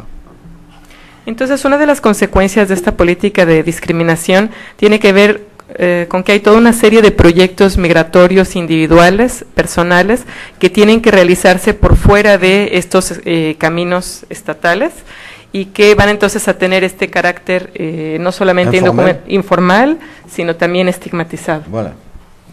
Je donne deux petits exemples. J'ai parlé des femmes marocaines qui partent dans le Golfe aujourd'hui. Ces femmes marocaines aujourd'hui qui partent dans le Golfe sont globalement considérées comme des prostituées par la société marocaine. À la fois parce que probablement elles travaillent dans des milieux et dans des mondes dans lesquels la prostitution est un des aspects du travail, mais pas seulement, mais aussi parce qu'elles échappent précisément à ces routes formelles vers l'Europe, à ces routes en quelque sorte classifiantes, qui sont les routes européennes. Dados ejemplos de cómo se estigmatiza a quienes salen de estas rutas establecidas, como el caso que ya había mencionado de las mujeres marroquíes que van a los países del Golfo, que son percibidas en Marruecos como fundamentalmente prostitutas, es posible que efectivamente en algunos casos se empleen en sectores laborales que tienen esta percepción o que son percibidos de esta manera, pero principalmente se debe a que están saliendo de las rutas establecidas y consideradas como legítimas y por consiguiente toman este estigma. Deuxième élément, c'est que aujourd'hui le Maroc, l'Algérie, la Tunisie punissent les migrants clandestins qu'ils attrapent, que les polices algériennes ou marocaines attrapent eux-mêmes. Donc c'est pas la police européenne, que les polices marocaines, algériennes ou tunisiennes attrapent au départ des côtes. Donc par exemple, un jeune Algérien qui se fait attraper dans une patelas par la marine algérienne fait 8 mois de prison dans son propre pays en tant que candidat à la migration. Sí, esto es algo importante de señalar en el sentido de que para Marruecos, Argelia y Túnez, la migración clandestina, la migración indocumentada está penada. Entonces, si un inmigrante indocumentado de Marruecos, de Argelia o Túnez es detenido por la policía de su propio país, va a ser encarcelado 8 meses porque está cometiendo el delito de la migración indocumentada. Entonces, para los propios países de origen también esta migración es considerada como un delito. Voilà. Alors, je passe rapidement sur un dernier point que je voulais traiter, mais je vais pas l'aborder parce que c'est trop compliqué. C'est la question aujourd'hui de la migration européenne dans les pays du Sud, et notamment au Maroc, où une migration européenne très importante est en train de se développer. Otro punto que es muy importante, que nada más lo va a mencionar, pero que no va a haber oportunidad de desarrollarlo, tiene que ver con la migración europea hacia el sur. Entonces es importante saber que hay una migración europea importante que se está estableciendo en Marruecos. Oui, en Maroc notamment. Particularmente en un Marruecos. tout petit exemple. Marrakech, que vous connaissez tous, parce que vous avez sûrement eu ici aussi au Mexique de la publicité pour Marrakech. Marrakech est la première destination touristique aujourd'hui du Maghreb, de cette région-là. 4,5 millions de touristes par an sur Marrakech. C'est le Cancún, on va dire, c'est le Cancún marocain, le Cancún maghrébin. Uno de los ejemplos que puede mencionar en este sentido es el caso de Marrakech, que es muy conocido como lugar turístico, es el Cancún magrebí, que tiene Moins la mer, parce qu'il n'y a pas la mer. Como Cancún, pero sin el mar, porque no hay mar. Entonces, que tiene aproximadamente 4,5 millones de turistas al año. Tout le développement de Marrakech s'est fait à partir d'entrepreneurs, de petits entrepreneurs français, belges, italiens, espagnols qui se sont installés là-bas à partir des années 2000 et qui tiennent l'essentiel de l'activité commerciale et industrielle liée au tourisme, industrielle, commerciale et artisanale liée au tourisme dans la ville de Marrakech. El desarrollo de la ciudad de Marrakech está dado principalmente por franceses, belgas, españoles, italianos. Italiano, oui. Pequeños empresarios que se han establecido aquí y que son los que están animando el desarrollo industrial, artesanal. Artisanal, commercial, artisanal et industriel, puisqu'il y a aussi un développement industriel. De la ciudad de Marrakech. Notamment un certain nombre de produits commerciaux comme l'huile d'argan, qui est un produit qui a été mondialisé grâce à des entrepreneurs belges et une grosse entreprise française qui s'appelle L'Oréal, qui est connue. Hay ciertos productos en particular que se han desarrollado aquí, menciono el caso de los empresarios belgas, como el caso del aceite de argán. Argán. Argan, l'huile d'argan, je sais pas. Que se ha puesto muy de moda y que es muy conocido por su empleo en cosméticos, y menciona, por ejemplo, empresas como L'Oréal que utilizan este producto. Voilà. Alors, je vais conclure en 2 temps, pour pas totalement assassiner les traductrices, qui doivent être mortes déjà à moitié, je pense. Alors, 2 conclusions essentielles. La première conclusion, je reviens à ce que je disais au début, j'espère que j'ai pu vous convaincre de la différence qu'il y a entre la vision politique aujourd'hui d'une pression démographique de l'Afrique sur l'Europe et au contraire la complexité d'un espace migratoire en changement, en transformation. Bueno, dice que espera habernos podido convencer de la diferencia que existe entre la visión política de una visión según la cual hay una presión y toda esta complejidad de los flujos migratorios que acaba de describir. La deuxième conclusion, elle est, alors je la ferai en 2 temps, premier temps méthodologique. La plupart des sociologues de la migration, comment dire, la sociologie de la migration a eu en gros 2 époques. Une première époque où, en tout cas en Europe, on s'est beaucoup intéressé aux questions d'intégration. Et une deuxième époque, au contraire, où on s'est centré beaucoup sur la question des circulations et sur la question des parcours et des histoires individuelles dans la migration. Bueno, dice que en la sociología de la migración ha habido 2 épocas fundamentalmente. Una primera época en la cual los sociólogos se han interesado sobre todo por la integración, y una segunda época en la cual el interés se ha centrado en la circulación, en los recorridos individuales, ¿no? Oui.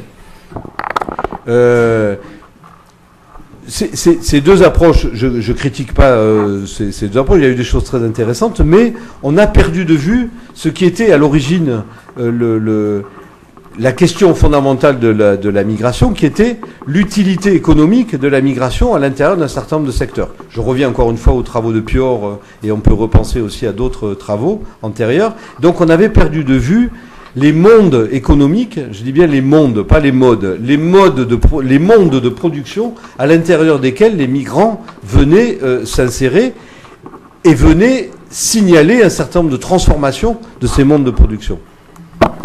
Pero no critica estas aproximaciones o estos enfoques porque han tenido mucha utilidad, pero señala que estos enfoques lo que han perdido de vista es una cuestión fundamental, que es la utilidad económica de la migración. Un poco el análisis y la descripción del mundo económico y del mundo de la producción relacionada con la migración. Voilà, quand je dis monde de production, je me réfère à un travail qui avait été fait en France par des économistes qui distinguaient mode de production et monde de production. Justement pour montrer que c'était plus compliqué, mode de production, parce qu'il y avait toute une dimension sociale. Donc on parlait de monde de production. Sí, habla de mundo de producción, que es un trabajo hecho por unos economistas, c'est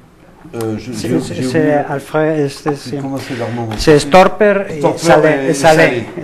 Bueno, Storper et Salé. Monde de producción, que es un libro de Storper, que es un californiano, y Robert Salé, que es un economista francés, que hablan de mundos de producción y distinguen esto en relación con los modos de producción. Formidable, j'ai les meilleurs traducteurs du monde, c'est génial. Salé y Storper, 1993. Et donc, moi, c'est ça qui m'intéresse aujourd'hui. Et donc, je voudrais conclure là-dessus juste sur un point, c'est que s'il y a un point commun entre les processus subsahariens que j'ai décrits, la présence aujourd'hui, par exemple, des Marocains en Espagne ou en Italie, et la présence des Européens au Maroc, s'il y a bien un point commun, c'est que toutes ces migrations aujourd'hui, sur le tour de la Méditerranée, appartiennent au même monde de production, monde au pluriel. Ces mondes de production sont doubles. Dos. Si hay un punto en común entre esta migración de subsaharianos, de marroquíes, de tunecinos, etcétera, a Europa y la migración de los europeos al Magreb, es que ambos pertenecen a dos mundos de producción. Le premier monde de production, c'est le monde de la petite entreprise, le monde de ces économies qui sont des économies qui mixent industrie et commerce, et qui sont aujourd'hui un des éléments clés en quelque sorte, du post-Fordisme ou du post-industriel ou des mondes post-industriels. C'est donc des mondes de la petite entreprise qui articulent commerce et industrie.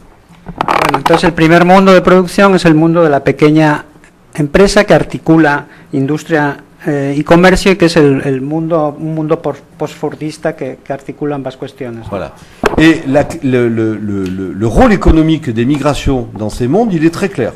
Soit ce sont des entrepreneurs, mais ce sont des entrepreneurs à risque et qui prennent pour les locaux les risques que les locaux ne prennent pas. Y entonces, en la migración aquí juega un papel importante porque los emprendedores son emprendedores que se arriesgan y que asumen, digamos, los riesgos que los locales no están dispuestos a asumir.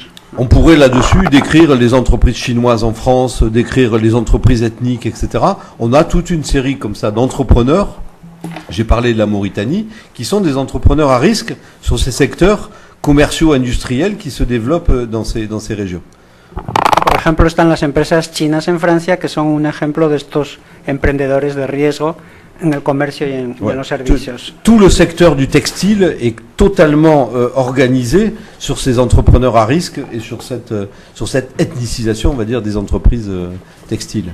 Todo el sector textil está organizado sobre la base de estos empresarios de riesgo y sobre esta etnización, exactamente. Ouais. Le deuxième niveau où les migrations rentrent, c'est que les migrations permettent l'informalisation de ces mêmes mondes d'entreprise, en permettant précisément le recours à des main-d'œuvre clandestines, donc pas protégées, avec des niveaux de salaire qui sont bien inférieurs à ceux qui sont acceptés par les contrats sociaux, etc. Donc un processus d'informalisation et de reprolétarisation d'un certain nombre de secteurs d'activité. Bueno, la segunda cuestión es que esto permite una informalización de la mano de obra que trabaja en condiciones pues mucho peores que los trabajadores locales, y en ese sentido también se asiste a un proceso de reproletarización de la mano de obra. Voilà, donc c'est ça que je voulais dire. Le deuxième type, deuxième monde économique, j'insisterai pas là-dessus, mais on pourrait en parler pendant des heures. Le deuxième type de monde économique dans lequel ces migrants viennent prendre place aujourd'hui, c'est ce qu'on pourrait appeler les économies de la frontière. El segundo mundo de producción es el de las economías de la frontera, que lo va a describir muy brevemente. Donc, les économies de la frontière, ce sont des économies dans lequel la frontière joue comme un élément productif, comme d'un élément profitable, à partir desquels, justement, c'est le passage qui fait la profitabilité d'un certain nombre de choses. Les migrants deviennent des acteurs essentiels, clés de ces économies frontalières. Entonces, la frontera se convierte en un elemento productivo y el hecho del cruce es un elemento de profitabilité, que es de rentabilidad, ¿no? De beneficio. Y voilà. Los migrantes juegan este papel al cruzar la frontera. Alors, je développe pas sur ces économies frontalières, mais moi j'ai par exemple beaucoup travaillé sur toutes les dynamiques commerciales à partir des grandes places marchandes. Je vous donnerai juste un exemple parce qu'il est drôle, enfin en tout cas il est folklorique, on va dire. J'ai un étudiant qui fait sa thèse sur le trafic, pas trafic au sens français, trafic au sens américain, circulation. Le trafic de voitures d'occasion entre l'Europe et l'Afrique. Un ejemplo anecdótico, folclórico, es que tiene un estudiante que hace una tesis sobre la circulación de carros de ocasión, carros de segunda, entre Europa y África. Vous avez en Europe un port qui est par ici, qui s'appelle Anvers. Bélgica. Anvers. Et vous avez un autre tout petit pays ici qui s'appelle le Bénin. Il se trouve que le Bénin est le seul pays d'Afrique aujourd'hui qui accepte les voitures d'occasion de plus de 3 ans. Dice que hay un puerto en Bélgica que es Amberes y hay un país muy pequeño que se llama Benín, que yo acabo de descubrir, que acepta, es el único país que acepta los carros de ocasión con más de 3 años de antigüedad, ¿no?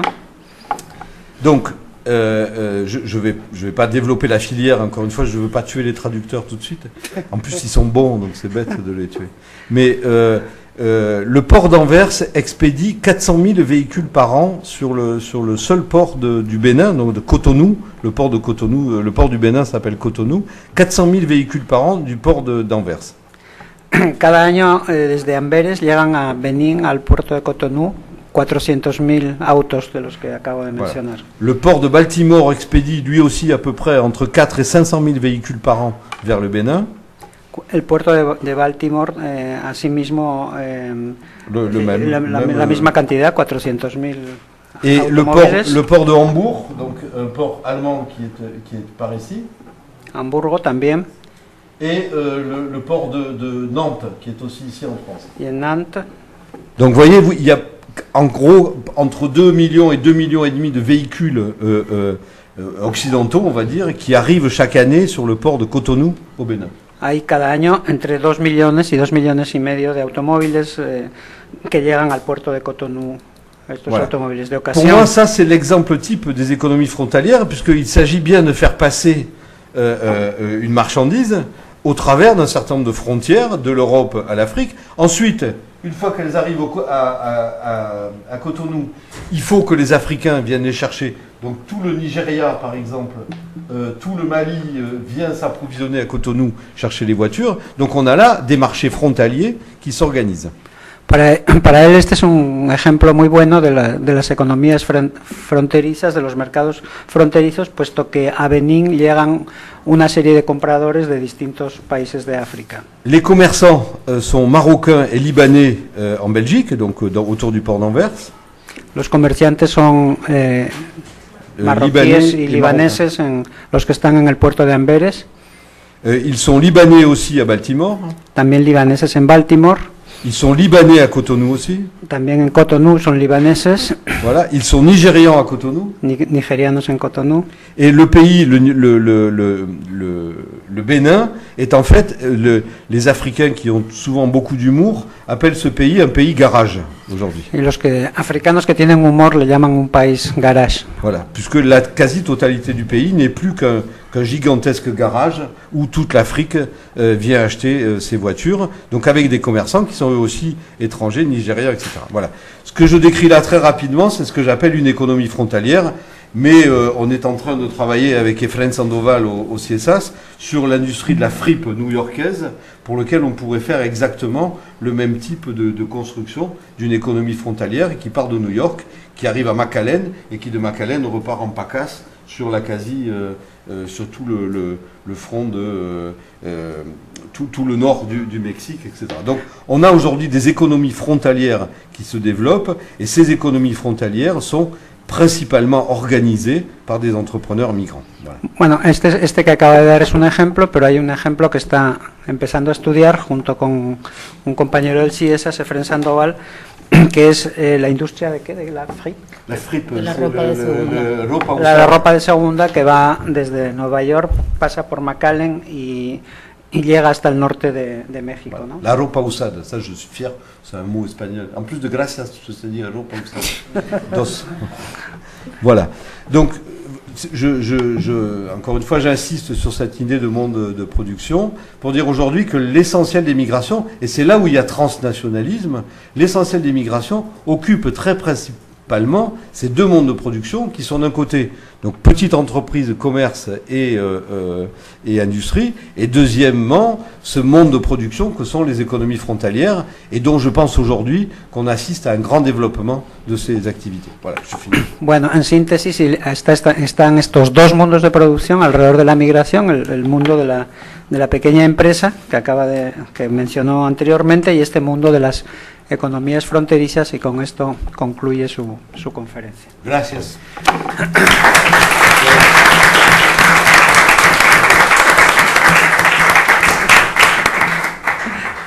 Bueno, creo que el tema da para muchas preguntas y comentarios. Pueden formular la pregunta en español si lo hacen lentamente. Oui, ¿no? Si j'ai un doute, je te demande. Sí. Entonces estamos. ¿No tienen alguna pregunta, algún comentario? ¿Nadie? Creo que todo el mundo quedó convencido. Peter, Buenos días, buenas tardes. Muchas gracias por su exposición muy interesante. Yo tengo una pregunta. Estos países del Magreb son por definición países de tránsito, pero al mismo tiempo países de emigración, ¿no? Hablando del caso de los estudiantes. Pero al mismo tiempo se volvieron como muchos países de tránsito y por la composición geográfica del mar Mediterráneo y la frontera marítima hacia Europa, se han vuelto como guardianes del primer mundo, ¿no? Hay como cooperaciones con la Comisión Europea de que zonas de estos países, especialmente Marruecos, se vuelven amortiguadores para frenar los flujos. Se han instalado centros de detención, se han levantado muros. Entonces la pregunta es ¿qué sucede en estas zonas acerca de violaciones a derechos humanos de estos migrantes indocumentados provenientes de la zona subsahara? ¿Y cuáles respuestas, o si hay respuestas de la Unión Africana y del régimen africano de derechos humanos acerca de las violaciones que suceden en estas zonas? Oui, vous avez raison. Il y a aujourd'hui une implication, je l'ai dit, il y a une implication politique assez forte, pas simplement du Maroc, parce que le Maroc revient souvent dans les critiques qui sont faites, mais l'Algérie aussi. Et à mon avis, l'Algérie produit beaucoup plus de violence encore et d'atteinte aux droits humains que ne le fait probablement le Maroc. En Libye, la Libye a utilisé politiquement de manière extrêmement stratégique et extrêmement immorale politiquement les migrants subsahariens, notamment en organisant de véritables départs collectifs vers l'Italie pour faire pression politique sur l'Italie dans les années 2000. À l'époque de Kadhafi, pas aujourd'hui, mais à l'époque de Kadhafi, la Libye a utilisé littéralement au sens concret du terme, a utilisé des migrants subsahariens pour les faire partir malgré leur avis, pour les faire partir en Italie. Donc il y a une utilisation politique de la migration aujourd'hui et effectivement des problèmes de droits élémentaires et de droits humains dans ces pays liés à la migration. Oui, ça c'est clair. Maintenant, quelles sont les solutions ? On voit se développer au Maroc, pas partout, on voit se développer au Maroc un tissu associatif, qui est un tissu associatif sur les droits humains, qui commence à prendre en charge la question de la migration. Mais, ce que je veux dire, je continue ou tu peux... Bueno, dice, sí, efectivamente tiene razón, hay una implicación política no solo en Marruecos, dice que Argelia produce tanto más violencia que Marruecos, a pesar de que Marruecos ha sido acusado de violaciones a derechos humanos, y destaca el caso de Libia, que ha llevado a cabo una estrategia de salidas colectivas de los emigrantes para hacer presión sobre Italia. Entonces hay una utilización política de la migración y hay una violación de los derechos elementales. ¿Cuáles serían las soluciones? Bueno, empieza mencionando que en Marruecos hay una red, un entramado asociativo que está intentando trabajar en este sentido, ¿no? Le problème est un problème de philosophie politique.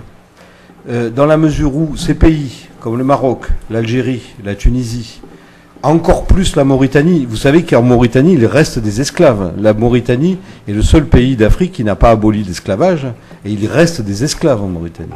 Donc le problème fondamental de ces pays, c'est que pour défendre les droits humains des étrangers, encore faudrait-il que ceux qui ne sont pas étrangers aient les mêmes droits que les autres. Or, on est dans un déficit de droits, y compris des gens de ces pays. Et donc, il y a là un décalage politique très complexe à gérer. C'est compliqué, hein, ce que j'ai dit, je suis désolé, mais... Bueno, sí, es muy complicado lo que acaba de decir. Hay un problema de filosofía política. Dice que en Mauritania, por ejemplo, todavía no se ha abolido la esclavitud y que entonces para defender, digamos, los derechos humanos y los derechos de los migrantes, primero lo que tendría que ocurrir es que los propios nacionales de esos países tuvieran garantizados sus derechos, ¿no? C'est ça? Oui, c'est ça. Il y a par exemple au Maroc, alors c'est devenu aujourd'hui de toutes petites poches rurales, il y a encore des gens qui n'ont pas de papier d'identité au Maroc. Sí, hay gente en Marruecos que todavía no tienen papeles de identidad, ¿no? Documentos de identidad. Qui sont des sans-papiers internes, des sans-papiers nationaux au Maroc. Donc je parle des esclaves en Mauritanie. En Algérie, toute la question du statut des minorités nomades du sud algérien est une question qui relève aussi des droits de l'homme. Donc la position politique très inconfortable de ceux qui défendent les droits de l'homme du point de vue des étrangers, c'est que s'ils défendent trop les étrangers, on les accuse de ne pas défendre leurs propres nationaux, qui eux aussi sont en déficit de droits de l'homme. Et là, il y a un problème politique qui est très compliqué à régler aujourd'hui. Bueno, hay un problema político muy complicado, puesto que la gente que defiende o que estaría defendiendo los derechos humanos de los extranjeros podrían ser acusados de defender demasiado esto sin tener en cuenta a los propios nacionales que no tienen derechos, algunos no tienen papeles, etcétera, ¿no? C'est la même chose sur la question du droit du travail. Ça, je pense, c'est plus simple à dire. Sur le droit du travail, aujourd'hui, 80% de l'économie marocaine est une économie informelle, dans laquelle il n'y a pas de protection, dans laquelle les gens sont payés à la journée. Donc, si on défend le statut des étrangers du point de vue du travail, il faut défendre avant le point de vue des travailleurs marocains, tout simplement, qui ne sont pas plus protégés que ne le sont les travailleurs africains ou les travailleurs étrangers. Sí, esto es más sencillo de explicar en relación con los derechos del trabajo, ¿no? Dice que el 80% de la economía de Marruecos es informal, que los trabajadores no tienen derechos laborales prácticamente y que entonces si alguien o si se empieza a defender los derechos laborales de los extranjeros, bueno, la pregunta sería ¿por qué no empezar a defender los derechos laborales de los propios marroquíes, ¿no? Voilà. Es esa, eso es. ¿Alguna otra pregunta? ¿Algún comentario? Verónica. Más alto, por favor. Sí, la migración de marroquíes en España era el número más alto, pero quería preguntarle cuáles son las expectativas ahora con un índice de desempleo del 25%, el índice de la miseria más del 26% y que se han regresado 360.000 a sus países de origen. ¿Cómo está esto en Marruecos? Si es que sí se están volviendo y las expectativas de... Expectatives, c'est les attentes. Oui, les attentes. Donc c'est les attentes de qui? Des Sí. Espagnols ou des No, Marocains? ¿qué va a pasar con Marruecos? La pregunta es... Je vais traduire en espagnol, je vais comprendre. Je vais traduire l'espagnol à espagnol. Non, les attentes avec la crise économique en Espagne, si vont retourner les Marocains ou pas, parce qu'il y en a eu pas mal de sorties de l'Espagne. Ça, c'est une question très très complexe. Les études sont pas menées à terme. Il faudrait le faire. Il y a deux éléments. Premier élément, c'est que probablement que les Marocains ont été les premières victimes de la crise en Espagne, notamment sur tout le secteur agricole où ils ont été très importants. Et il y a eu une énorme baisse de recrutement des main-d'œuvre temporaires qui étaient recrutées, notamment à Huelvas, dans toute la région des Serres. il y a eu quasiment une baisse de 90% de la migration marocaine dans ces régions. Ça, c'est la première réponse. Sí, es muy probable que los emigrantes marroquíes hayan sido los primeros afectados por la crisis económica, sobre todo por lo que se refiere a los sectores agrícolas, que era temporales, que era donde eran contratados, ¿no? Ouais, dice les Marocains ont été infusibles, quoi. Je sais pas comment on dit fusible. Sí, son fusibles. Voilà. Y dice, pues, sobre todo en determinadas regiones donde el 90% han dejado de estar ahí, como en la región de Huelva, ¿no? Là où les choses sont beaucoup plus compliquées, c'est qu'une partie de l'économie espagnole du sud de l'Espagne et une partie de l'économie du nord du Maroc fonctionne sur aujourd'hui ce qu'on pourrait appeler un district transnational. Notamment dans le secteur du tourisme, dans le secteur du bâtiment, dans le secteur des maquiladoras, puisqu'il y a des maquiladoras espagnoles. Sí, lo que es más complicado es ver qué es lo que está pasando en esta región que él denomina distrito transnacional, que sería el sur de España y el norte de Marruecos, donde hay empresas maquiladoras, donde hay turismo, etcétera, que son interdependientes, ¿no?, entre España y Marruecos. Voilà. Et là-dessus, personne ne sait ce qui se passe pour une raison simple, c'est que cette économie transfrontalière est une économie en grande partie informelle et, je rajoute, criminelle. Je vais dire pourquoi. Y lo difícil de saber esto es que en buena medida esta economía que acaba de mencionar es en buena medida informal y, diría él, también en una economía criminal.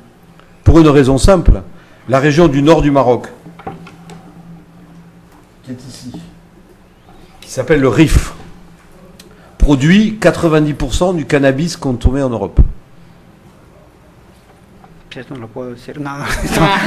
La región del norte de Marruecos, que es el Rif, produce el 90% del cannabis que se consume en Europa. Cette économie, qui est une économie très importante, 90% du cannabis, je connais pas le prix de la résine de cannabis au Mexique, mais en Europe c'est très cher. Et donc cette économie est en grande partie une économie transnationale qui est gérée notamment par un grand centre, qui est le centre d'affaires du cannabis, qui s'appelle Marbella. Okay. Y esta economía del cannabis, que no sabe los precios en México, pero en España son bastante, en Europa son en Europa son bastante altos, tienen un centro neurálgico de gestión de todo esto, que es Marbella, que es una ciudad del sur de España. Voilà. Donc, quel est l'impact de la crise sur cette économie? Comment s'articule aujourd'hui monde criminel, monde informel, etc. Personne ne le sait. Mais s'il y a des volontaires pour faire l'étude, je les prends en thèse dès qu'ils veulent. Bueno, entonces, ¿cómo se articulan los mundos criminales y los mundos informales? Nadie lo sabe, pero si hay voluntarios para investigarlo, él también puede colaborar en esto, ¿no? Voilà. Bueno, creo que vamos a dar por finalizada la conferencia. Agradecemos mucho a Michel Peraldi habernos visitado y les agradecemos a todos ustedes por su presencia. Bueno, pediría mañana vamos a tener un encuentro con profesores y estudiantes, con Michel, sobre todo con la idea de que él ustedes conozcan más cosas que él está haciendo y ustedes a su vez le transmitan en qué proyectos están y examinar la posibilidad de alguna colaboración para que vayan a estudiar la economía del cannabis o algo así. Bueno, entonces muchas gracias y pues un aplauso final para todos. Gracias a los traductores. Gracias a los traductores. Parecen cantantes.